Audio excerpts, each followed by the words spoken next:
eu quero que Deus continue no controle. Lucas no capítulo 15, versículo 20. Lucas no capítulo 15, versículo 20, diz o seguinte: a seguir levantou-se e foi para o seu pai. A seguir levantou-se e foi para o seu pai. Deus, quando Ele está no controle, Ele fica com o controle porque Ele sabe operar o controle. Ele sabe que botão apertar, Ele sabe a hora de apertar, Ele sabe o momento exato de voltar ou de adiantar, ou de pausar ou de continuar. O Evangelho de Lucas no capítulo 15 fala de 3 parábolas, que Jesus está em Israel e chega até ele, alguns tipos de pessoas chegam até Jesus. Primeiro, os publicanos, que eram os que cobravam imposto. Segundo, chegaram até Jesus aqueles de má fama, os pecadores. A Bíblia diz que eram os de má fama, os pecadores. Terceiro, chegaram até Jesus os fariseus e os mestres da lei, e diziam entre si: quem é este que se mistura com os de má fama? Em 3 parábolas Jesus fala coisas tremendas, extraordinárias, que pode mudar a direção dos meus dias e dos seus dias e definir a nossa conquista. Deus fala de conjunto. Deus fala da parábola das ovelhas, a parábola tão famosa das 100 ovelhas. Deus está falando de um conjunto de 100. Deus fala da parábola de 10 moedas. Deus está falando através de Jesus de um conjunto de 10. E Deus fala da parábola do filho pródigo, aonde Ele está falando de um conjunto chamado família.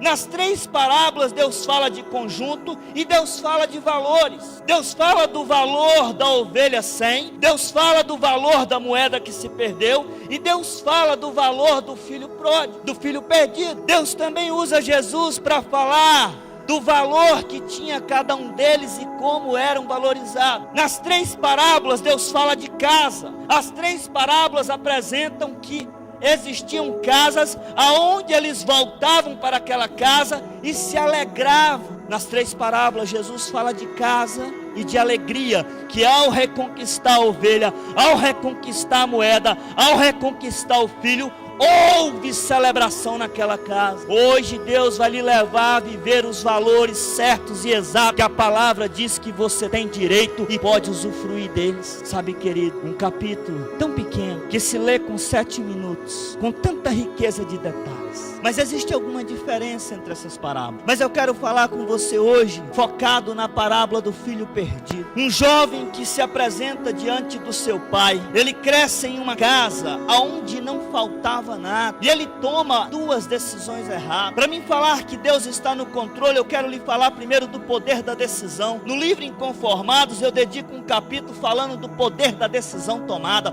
o poder da palavra dita, o poder das minhas escolhas. Ele cresce em uma casa aonde ele tinha tudo, e hoje eu e você estamos numa casa que tem pastor, estamos numa casa que tem apóstolos, estamos numa casa que tem ministros de louvor, tem ministros de dança, tem ministros de teatro. Nós estamos numa casa que tem irmãos, que tem conforto, que não falta nada. Mas não era o suficiente. Na parábola da moeda, Jesus diz o seguinte: e ela perdeu a moeda. As 3 parábolas falam de controle. Diga para a pessoa que está do seu lado: as 3 falam de controle. Qual que é a diferença? A ovelha 100, ela podia ter escolha, ela podia decidir o futuro dela. E chegou um momento que ela disse: eu não quero ficar nessa casa, eu não quero ficar nesse rebanho, eu vou me distanciar dele, porque eu tenho pernas para ir, eu posso ir, eu posso fugir da presença do rebanho, eu posso me perder a hora que eu quiser, basta eu parar de acompanhar ele. Mas a ovelha sabia que estava perdida, já a moeda não sabia que estava perdida.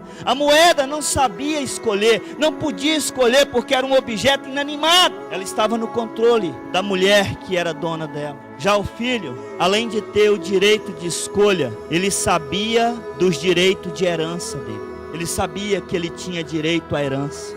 Ele sabia que ele tinha direito à promessa. Ele sabia que ele tinha direito à unção. Ele sabia o que ele tinha. Existe um perigo muito enorme quando eu decido pegar o controle da mão de Deus. O filho pródigo chega diante do seu pai, que representa Deus, e fala assim: papai, eu cansei de ter tudo controlado por ti. Eu cansei de ter tudo ditado por ti. Eu cansei das coisas ser do teu jeito. Eu cansei de obedecer. Eu me cansei de deixar o controle na tua mão. E só o Senhor pode apertar o botão e desligar ou ligar. Só o Senhor pode dar os comandos. Eu estou cansado. Eu sei que eu tenho direito à herança. Eu sei que é meu. Então se é meu, me dá logo. Você não pode pegar o controle da tua vida porque tu não sabe caminhar. Mas eu tenho direito, e se é por direito eu quero. E é minha bênção, é minha paz. A moeda não podia fazer isso. A ovelha não podia fazer isso. Elas estavam sendo controladas, mas elas não sabiam do direito que tinha. Elas não sabiam da oportunidade que tinha. E as 3 parábolas Jesus aponta para os pecadores quando se arrependem. As 3 parábolas Jesus está falando que quando Deus está no controle, as coisas acontecem segundo a vontade do Senhor, e elas não se desviam nem para a esquerda e nem para a direita. O filho chega e fala: papai, chega, me dá o controle. Eu já sei fazer as minhas escolhas. Eu já não preciso mais que o Senhor cuide de mim, porque eu sei me cuidar. Escute, no versículo de número, acompanhe comigo no versículo de número, Lucas 15, versículo 12. O mais novo disse ao seu pai: quero a minha parte.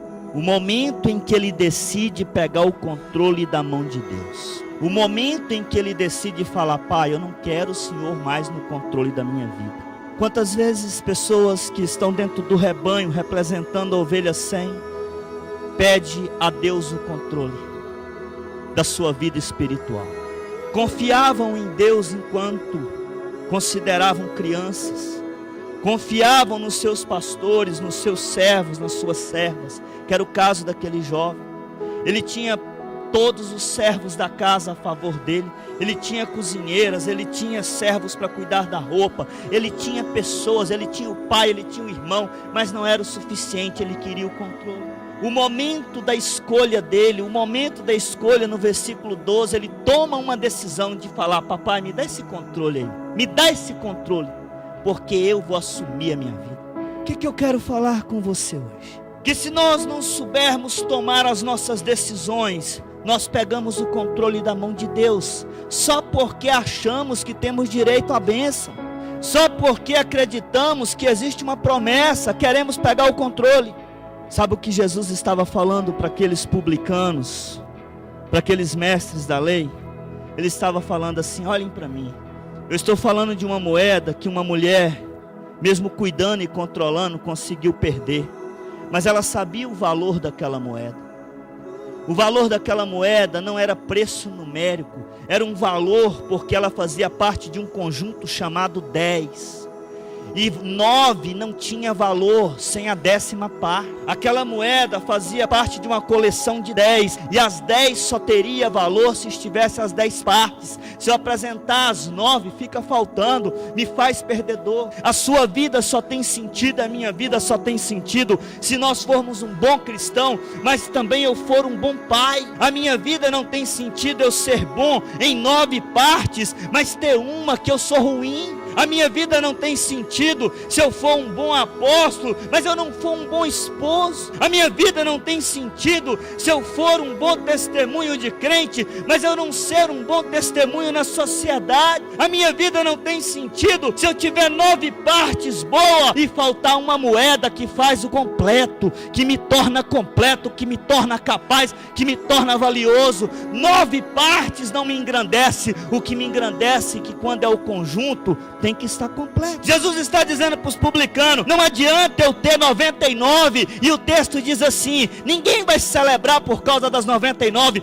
porque naquele aprisco a importância é ter o 100. Então se você vive de 100 coisas, precisa manter a 100, gerenciar a 100. E aí a Bíblia diz que quando resgata a moeda, volta correndo para casa, chama os vizinhos e faz festa, celebra. Recupera a ovelha, volta para casa e faz festa, celebra. Jesus olha para eles e fala assim: olha, o filho pródigo não entende de paciência, o filho pródigo não entende de perseverança. E Jesus olha para aqueles homens criticando ele, lendo ele, e fala assim: olhem para mim, eu vou ensinar para vocês o que é deixar Deus no controle. Eu vou deixar vocês entendidos do que é deixar o meu Pai no controle. Houve um dia no céu onde reuniu-se Deus Pai, Deus Filho, qual era eu, estava lá, Deus Espírito, 24 anciões, e Deus começou a dizer, olha, nós temos que enviar Jesus para a terra. E eu fiquei ouvindo aquela conversa, e Deus falava, e eu fiquei ouvindo, e eu me interessei pelo negócio, e falei, me manda então que eu vou pagar o preço para resgatar aquelas pessoas lá de Seringueiras, e ensinar eles a deixar o controle na tua mão, Deus, me manda lá.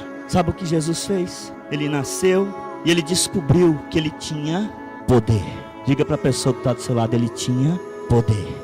Só que o filho pródigo que Jesus estava dizendo, ele estava dizendo assim, ele tinha poder, ele tinha direito à herança, ele sabia das promessas, ele quis antes do tempo. Eu não. Eu cheguei e descobri aos 12 anos que eu podia olhar para o monte e falar, sai daqui, vai para lá, vem de lá e vem para cá. E eu tive que me conter, porque eu não estava preparado para pegar o controle. E papai dizia para mim, filho, você só tem 12 anos, você não pode pegar o controle agora, você tem que esperar mais. Quanto tempo eu tenho que esperar, pai? Eu não vou lhe dizer quanto tempo, você tem que continuar confiando no teu Deus, ainda que Ele não te diga quanto tempo terás que ficar esperando o dia que pode pôr a mão no controle e dizer para onde vai ou para onde vai. Não adianta. E Jesus estava dizendo, eu tive que crescer, sabendo que aos 13 anos eu podia ressuscitar mortos. Eu tive que conviver na minha juventude, aos 17 anos podendo curar os enfermos. Eu tive que esperar aos 24, aos 27, aos 28. Eu podia fazer o que eu fui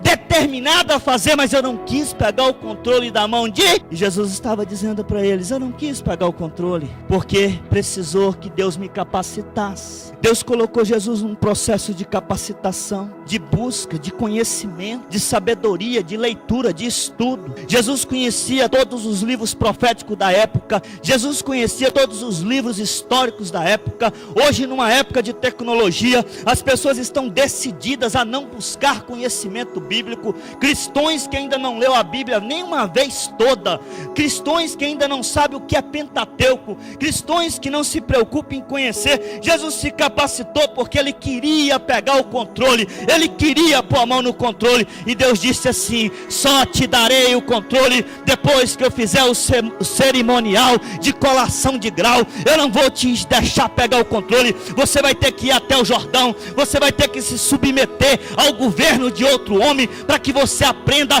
que ninguém vive sozinho. Por isso eu estipulei que não é bom que o homem viva só, mas tenha sobre si um mentor, um discipulador. E Jesus esperando o dia dele pegar o controle. Aí ele vai para o Jordão e fala assim, aquele ali, pai, é aquele ali. O João Batista, isso, João Batista. Quantas ovelhas se rotulam como 100 porque não aceita o pastoreio, não aceita a igreja, não aceita o líder, não aceita o louvor. Quantas moedas caem porque elas não se sentem valorizadas, elas querem estar no controle quando não tem capacitação, não tem domínio próprio, não tem inteligência emocional para gerenciar os pilares da vida. É um conjunto. Jesus está dizendo, olha, quem vive por um conjunto de 100 tem que valorizar os 100. Não adianta falar, mas restou 99, mas precisa dar 100. Quem vive de um conjunto de 10 tem que valorizar os 10. Jesus é levado por Deus. Deus fala assim, eu vou fazer o cerimonial da entrega do controle para você, meu filho. Jesus está dizendo para você hoje, Ele quer fazer um cerimonial especial só para entregar o controle na tua mão. E se você já tiver com o controle e não estiver conseguindo usar, devolva para Deus, que Ele sabe usar. Ele sabe usar. A decisão muda o teu futuro. Diga para a pessoa que está do seu lado, a decisão muda o teu futuro. Cristão, eu e você. O filho pródigo falou assim, me dá o controle, porque eu vou viver do lado de pessoas que não valorizam a sua casa. E ela se misturou com pessoas que não valorizavam a casa de Deus, que não concordavam com a casa de Deus, que não caminhavam com os princípios de Deus, porque ela achava que o que ela tinha não estava bom, que a forma que era administrada não estava boa. De repente ela está em um lugar onde ninguém de nós vamos estar nunca, entre os porcos. E no versículo 24, né? Versículo 20, ele fala assim, maldita a hora que eu peguei o controle da mão do papai. maldita hora. Se você ler o 18 e 19 na sua casa, você vai perceber que ele fala assim: os porcos do meu pai comem melhor do que eu estou comendo. Os servos do meu pai têm comida. Na casa onde eu tinha tudo que eu não valorizava, lá eu tinha o que comer, eu tinha pessoas. E então ele no 20 fala assim: vou tomar uma decisão de voltar para a minha bênção. Eu acho que você não está entendendo. Tem que tomar decisão para voltar para a bênção, porque para sair toma decisão. Existem 3 decisões que eu quero falar para você: a de sair da bênção, a de permanecer fora dela, a de voltar para ela, a de voltar, a de se submeter, a de falar que nem Jesus disse: eu espero, Pai. É para esperar quantos anos? Eu imagino que Jesus ficava: será que vai ser com 18 anos que eu vou pegar o controle? Começar a ressuscitar demônio, ressuscitar mortos, expulsar demônios? Será que eu estou pronto para pegar o controle da mão de Deus e começar a dizer para o paralítico: levante e anda? Será que eu estou pronto para pegar toda a bênção que Deus prometeu para mim? Deus prometeu que ia me dar isso e isso. Será que eu estou pronto para pegar esse controle? Ou eu serei um abençoado que será amaldiçoado depois que a bênção chegar, porque não vou saber gerenciar ela? A bênção que o filho pródigo pegou, o controle que ele pegou era legítimo, veio da mão do pai, não era roubado, não era falso, era uma bênção verdadeira. E o que é que Jesus quer ensinar para mim e para você hoje? Que se nós ficar insistindo em pegar a bênção antes de estarmos preparados para lidar com ela, podemos sofrer no caminho e começar a andar caminhos de sofrimento, andar caminhos de dor, caminhos de tristeza. E hoje Deus trouxe essa palavra até mim e você para fazer algo sobrenatural. Veja o que diz no versículo 28. Existem pessoas que nunca vai se alegrar com as conquistas que eu e você tiver. Existem pessoas que não vão se alegrar com a conquista do conjunto. O irmão do filho perdido não quis celebrar a conquista que o pai dele teve em trazer o filho, em receber o filho de volta. A decisão dele foi: eu não vou. Ele encheu de ira e não quis entrar para dentro da... Deus vai lhe dar tantas conquistas que vai ter pessoas que talvez é da tua casa que não vai conseguir celebrar contigo. Mas o que é que nós vamos fazer? O que é que eu vou lhe ensinar aqui do altar a fazer? A valorizar o conjunto. Se a tua família tem 10, você não pode deixar nenhum ir para o inferno, porque é o valor chamado 10. Se a tua família tem 7 e 6 já estão na igreja, dobre os joelhos pelo 7º e fala: eu vou orar até o 7º e ir para uma igreja. Minha casa tem 99, eu vou atrás do número 100, porque eu e a minha casa serviremos ao Senhor. Já está decidido. Coloque-se de pé.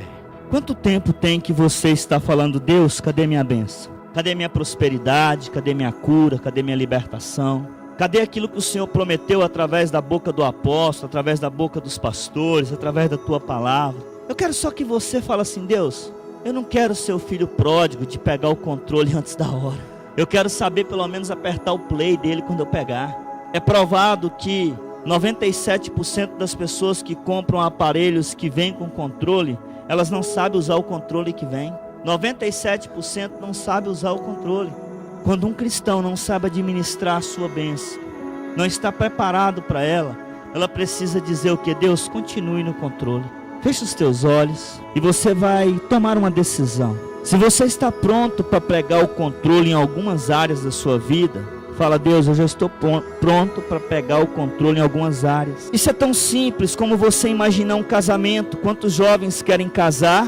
Querem pegar o controle do casamento e depois que casa não sabe administrar o casamento. Quantos filhos querem pegar o controle da vida após a maioridade e depois que pega não consegue controlar a sua vida? Quantas pessoas querem um bom emprego para ganhar bem e depois que começam a ganhar bem não sabe fazer o controle nem a gestão disso? Quantas pessoas pedem a Deus inúmeras coisas e de repente elas não conseguem usar o controle? Levante a sua mão ao céu, a mão direita. Ou você devolve o controle para Deus agora, ou você pega. Nas áreas que você quiser pegar, você fala: Deus, me dá o controle. Nas áreas que você quiser deixar com Deus, deixa com Ele. Porque quem depende de Deus consegue viver melhor. Quem anda na dependência de Deus não vai fazer que nem o filho pródigo. Quem anda na dependência do Senhor sabe administrar os dias, as horas e os minutos para viver melhor. Comece a falar com Deus agora.